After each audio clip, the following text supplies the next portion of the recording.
दोस्तों आदाब है, मैं अनीस अहमद खान हिंद वॉइस से आपसे मुखातिब हूँ।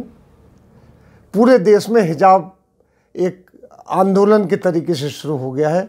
जिस तरीके से दिल्ली से शाहीन बाग का आंदोलन शुरू हुआ था, एक सिंबॉलिक चीज़ है। और इसको सबसे ज़्यादा जो हवा दे रहे हैं वो आरएसएस वाले, अंधभक्त बीजेपी वाले हवा दे रहे हैं, क्योंकि वो इस सहारे से, हिजाब के सहारे से अपनी चुनाव की वैतरणी पार करना चाहते हैं उत्तर प्रदेश में।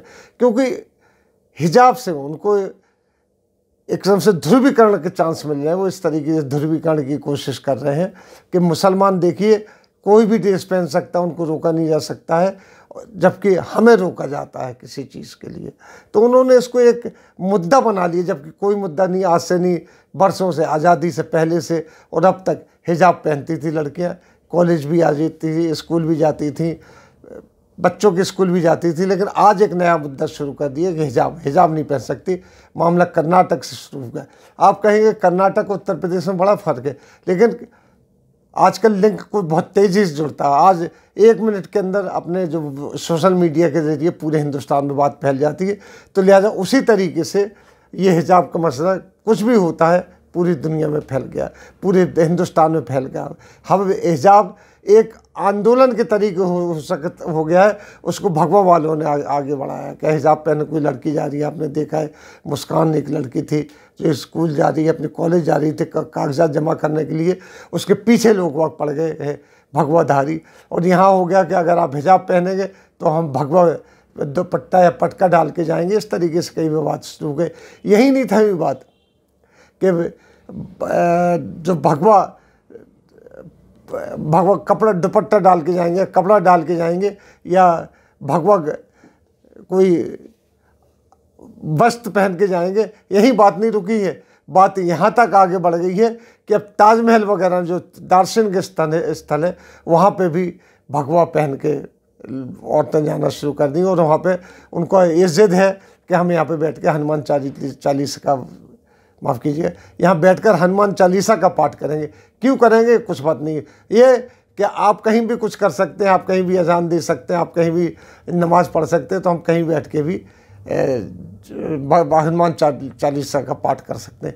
ये बड़ी अजीब सी बात है। अजीब सी चीज़ें शुरू हो रही हैं देश में, और इसके सहारे सिर्फ़ और सिर्फ ध्रुवीकरण का मसला है। अब उसके साथ ही जो बात चली है कि साहब जो ताजमहल जाने के बाद अभी इसी में हफ्ते हुआ कि कुछ औरतें, कुछ 100-150 औरतों का जत्था जाके ताजमहल के अंदर जा रहा था, सिर्फ भगवा साड़ी पहन के, भगवा कपड़े पहन के, कि हम यहाँ बैठ कर हनुमान चालीसा का पाठ करेंगे और देश हमारी यही रहेगी। अब उन्होंने कह दिया कि अब तो ताजमहल था, भारत के हर जो दर्शनीय स्थल है, जो ताजमहल है, लाल किला है, जामा मस्जिद है, वहाँ भगवा कपड़े पहन के जाएंगे, भगवा वस्त्र धारण करके जाएंगे। हमें देखे तो कोई कैसे रुक सकता है। यही बात यहीं तक ना रहती, आगे भी बढ़ती चली जा रही है। अब जो आप देखिए कि इसको दूसरे तरीके से भी लिया जा रहा है। जैसे कि योगी आदित्यनाथ ने अपने भाषण में एक जगह कहा कि हिंदुस्तान में ग़ज़वा नहीं होने देंगे। ग़ज़वा का मतलब बहुत कम लोग जानते हैं।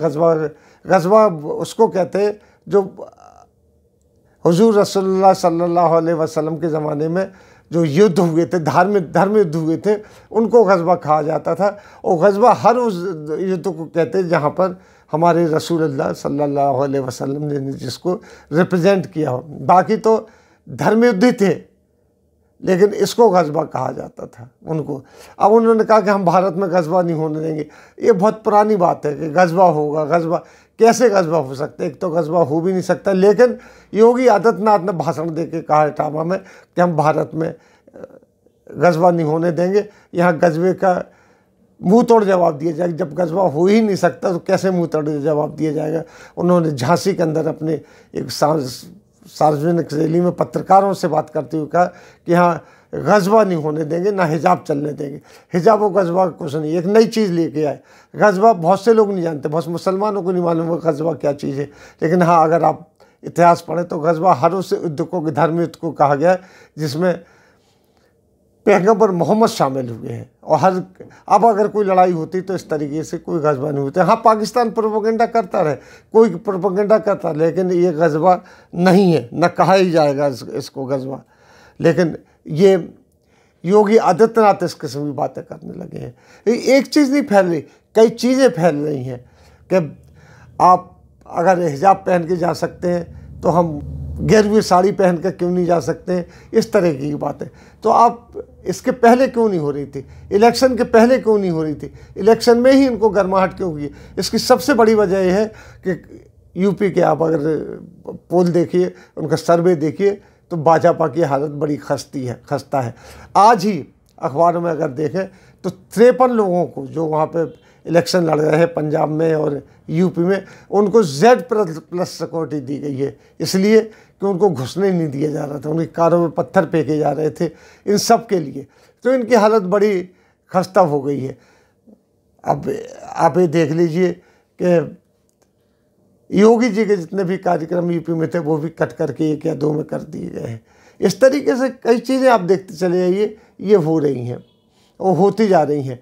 तो इनको अपनी जो लड़ाई है, युद्ध कहते हैं जिसको, ये कुछ भी कह लें, जो उत्तर प्रदेश में चल रहा है इनका, उसमें इनकी खस्ता हालत है। उस खस्ता हालत को किसी तरीके से मजबूत करने के लिए, क्योंकि एक आप देख लीजिए, जब भी कोई दंगा हुआ है तो बीजेपी को उसमें तरक्की मिली है। तरक्की का मतलब कहीं ना कहीं चुनाव जीते हैं। अब राइट फ्रॉम 2002 से लगा लीजिए, अब तक लगा लीजिए, दंगे हुए, दंगों के बाद बीजेपी आगे बढ़ी, दंगे हुए, दंगों के बाद बीजेपी आगे बढ़ी है। हालांकि बीजेपी वालों से बात करो तो वो कहते हैं कि हमें इससे फ़ायदा हो रहा है, ध्रुवीकरण हो रहा है, हमारा वो वोट बैंक जो हमसे छितर रहा था महंगाई और तमाम चीज़ों की वजह से, वो हिंदुत्व के मामले में एकजुट हो रहा है। लेकिन ये एकजुटता देश के एकता और अखंडता के नाम पर एक तोड़ने की साजिश हो रही है। हमारी जो देश की अखंडता है उसको तोड़ने की एक साजिश है। अब वो बीजेपी वाले नहीं सोच रहे हैं, ये हिंदुत्व वाले नहीं सोच रहे कि इससे बड़ा नुकसान होगा। उन्हें तो सिर्फ चाहिए कि एक बार चुनाव जीत जाए, ये इनका वो है। इसी तरीके से हिजाब का मसला फैल रहा है। इसी तरीके से एक ज़माने में 3 तलाक का मसला फैलाया गया था, अब 3 तलाक बिल्कुल गायब हो गए, कहाँ चला गया कुछ पता नहीं है। तो अब लाख कोशिश कर रहे हैं, यहाँ तक कि ये कहा जा रहा है कि यूपी में आप फ्री में आपको गैस सिलेंडर मिलेगा, लेकिन तब भी जनता इनकी तरफ नहीं आ रही। कुर्सियाँ खाली पड़ी हुई, इनके कैंडिडेट पे पत्थर बरसाए जा रहे हैं। यही हालत पंजाब में आप जैसी पार्टी जो पंजाब में अब पहुंची है, वो वहाँ पे पहले नंबर और दूसरे नंबर के टक्कर दे रही है। कांग्रेस के बाद बीजेपी वहाँ भी नहीं है। यूपी जो सबसे ज़्यादा मजबूत गढ़ मानी जाती थी, जिसमें कहा जाता था योगी आदित्यनाथ ने वहाँ पर स्वर्ग ला दिया, वहाँ स्वर्ग क्या, वहाँ नरक से बदतर हालत हो गई है। ये सब चीज़ें हैं, इसी में हिजाब को आगे बढ़ाया जा रहा है, इसी में कम्युनलिज्म आगे बढ़ाई जा रही है। सोचने की बात है। इसी के साथ हम लेते हैं आपसे विदा, अगले अंक में फिर हाजिर होंगे, तब तक के लिए दीजिए हमें इजाज़त।